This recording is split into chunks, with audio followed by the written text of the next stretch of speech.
Hi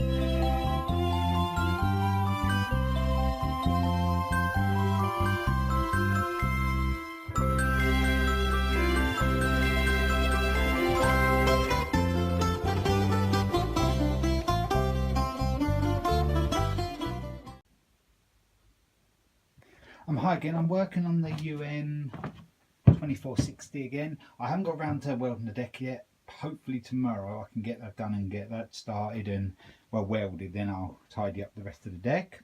But tonight I took the recoil off so I can do that. Excuse me, just a little tip. It's difficult for me to show you me doing the whole process, but I'll try and sort of give you a bit of an idea. Some recoils are quite easy and these ain't particularly difficult, but that goes on there before that bolt. I've already took that bolt out, and then that plate there, that little plate come off, and that spring there locate. See, it sort of locates into there like so. So that fits on top. So there'll be a spring under there, the main recoil spring under this plastic bit. So just a tip: once you've got that off, you're going to be pulling the rope out to put your new bit in and everything, and then you've got to tie the knot, etc. So just get a bigger washer just to cover over the, basically acting as that, a washer, and then put the bolt back in. Then you haven't got no risk of it coming off and then the spring coming out, risk of pinging in your eye or whatever, or injury. Just do that, then I can pull that. There's no way that can come out. Actually, I will quickly show you if I can undo it easy enough. Yeah, just bear with me a second.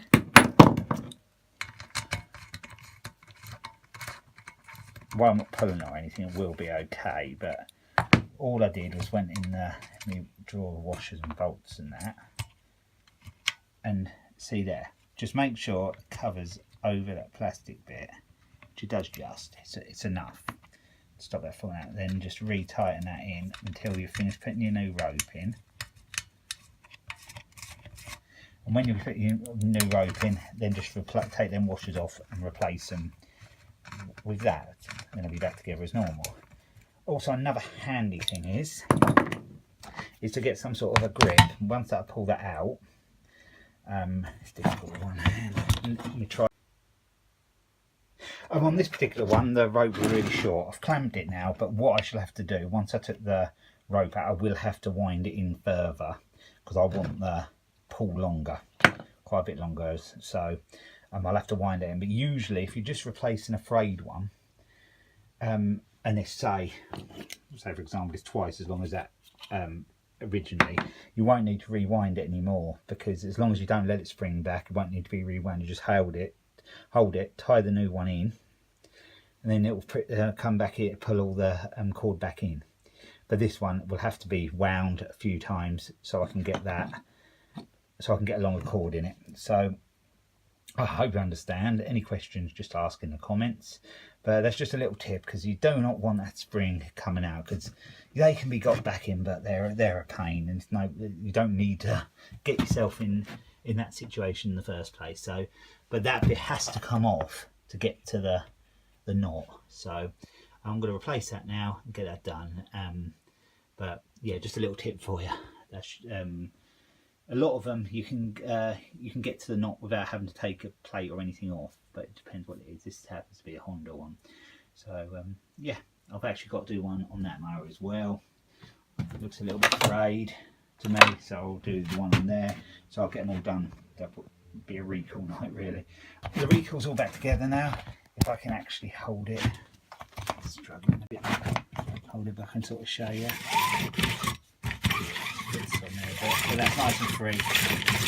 Now what I always do is just put the WD-40 just down there and tip it to the side so it gets in behind the plastic bit right into where the spring is, and then I'll give it a lubricate under there, and then just so it's all nice and free. I've got a lot longer cord on it now, that can be bolted back on, and then that side of the job's done on that one. I should do that one like I said tonight as well. It don't take long. I buy it in 100-metre rolls. I think it's about 15 quid or something delivered, something like that. This one I used the 4mm because it's slightly slightly thicker. It doesn't, this was real overkill for it. It's a lot thicker. This is a sort of cord you'd have on 13 horsepower engines, and this one's only a 6 horsepower, so you don't need it that thick. A 4mm will be fine. And the recoil's all back on now. It's fine now, nice length on it, but I started on the to look at the brake, and I think I know why the brake isn't working. It's not pretty in there. Hopefully there is a bit of movement in there, so hopefully it isn't had it. Cables, I'll blast some WD-40 in there and try and work that, but that'll be definitely where the problem is. Hopefully I can sort that out, but yeah, it's really gone sort of corroding that in there. But let's blast some WD in there and see if we can get that freed a little bit actually. Where is it? Give it plenty.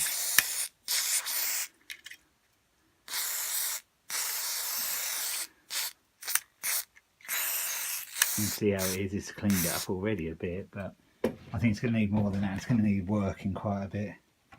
But I'll do that off camera and I'll show you when I've got it working. Well, hopefully I should get it working. Hi again, Sunday evening now.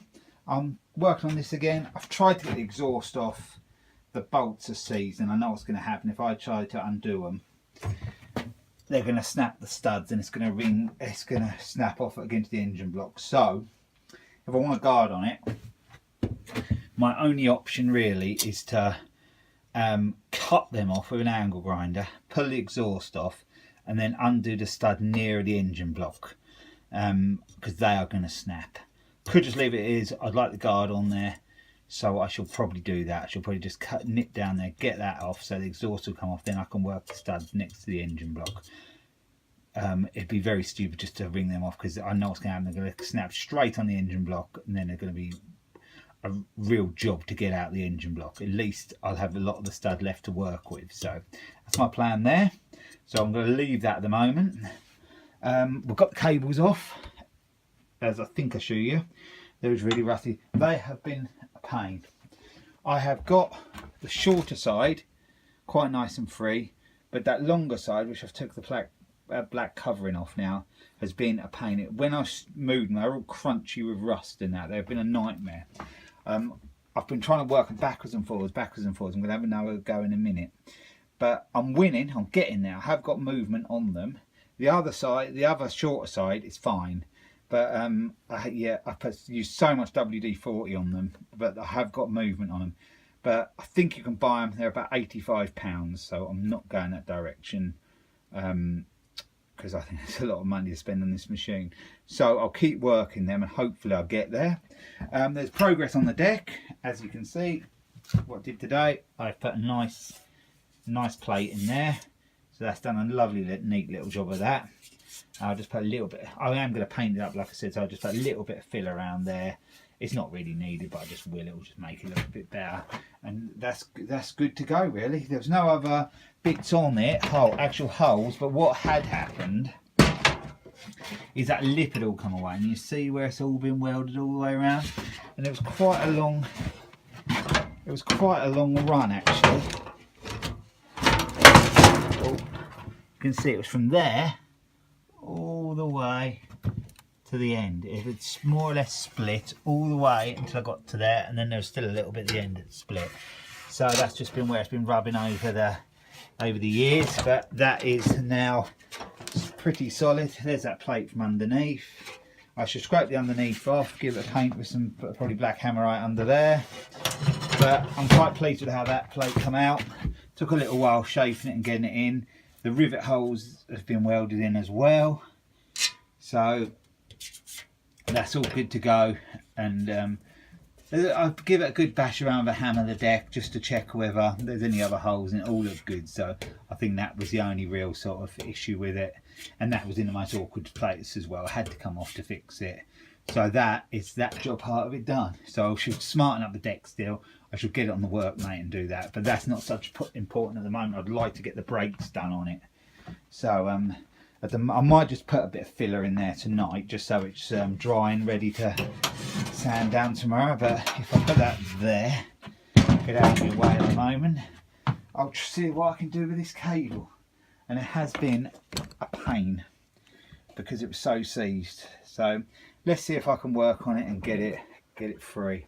It'd have been nice if it had been sort of like £20, £25, but it's a long old cable. It's like two cables and then like a chain in the middle. One cable longer, chain in the middle, then a shorter cable, and then it sort of works on a cog sort of system on there onto that bit there. So after working the cable for probably about another half an hour, I managed to get it fairly free.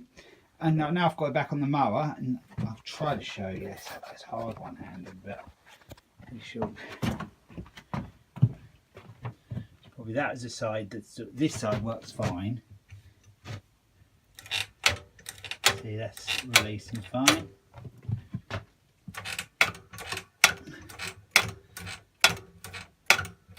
So is that side for some reason doesn't travel as much as that side. I don't know why that is, but it doesn't really matter because they both are locking.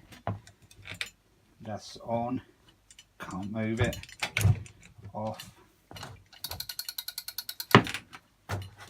Yep, working fine that side. So we can do the same this side to show you.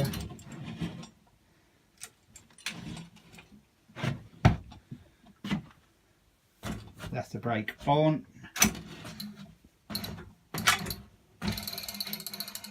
That's it off. So I can sure show you any better than that, but they are actually working now. What I'm going to keep doing is, I haven't put the cover on there yet. It has the cover that fits over all the brake mechanism. I'm going to keep feeding some WD-40 into there, mainly on that one, because that's the offending side of the brake. Just keep feeding it in there just to lubricate up the best I possibly can. But I think that's about the best result I'm going to get from that now, because the cable, to be honest, had it really, and I'm lucky to have made it work again without. Because how at one stage I had to put my sort of these Nipex cutters on it and tap the end of a hammer to move it backwards and forwards, well, to get it moving, so that spring pings it back.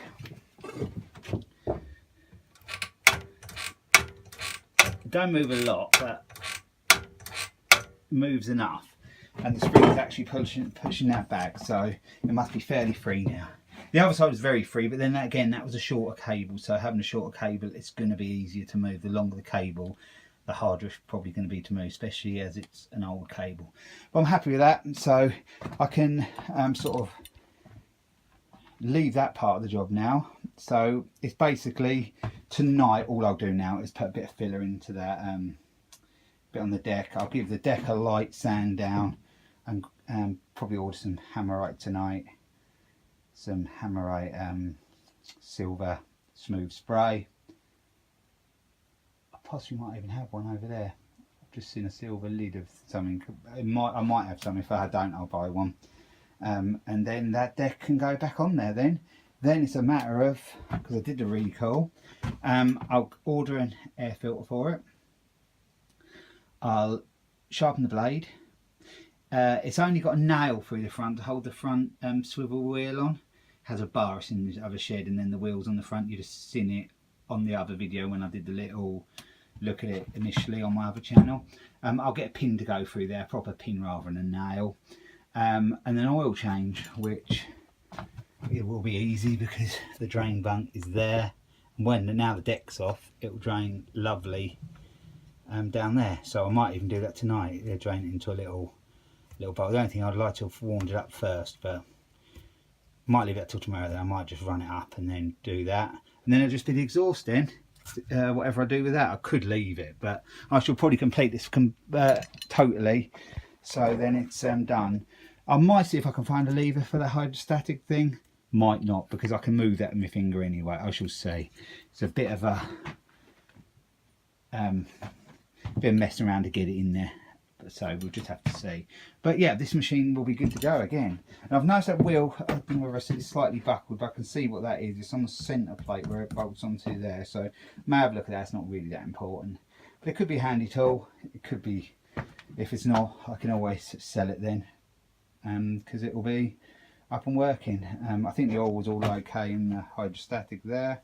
I've got a funny feeling it's meant to have a cover over the back of there. I never had that cover, or I possibly might have had that cover and not realised what it was for.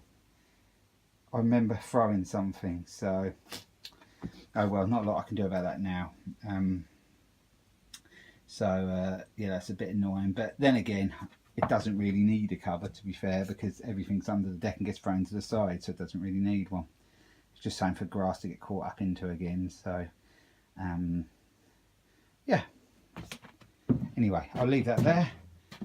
Thanks for watching this part, and I'll show you part 3 very soon. Thanks for watching.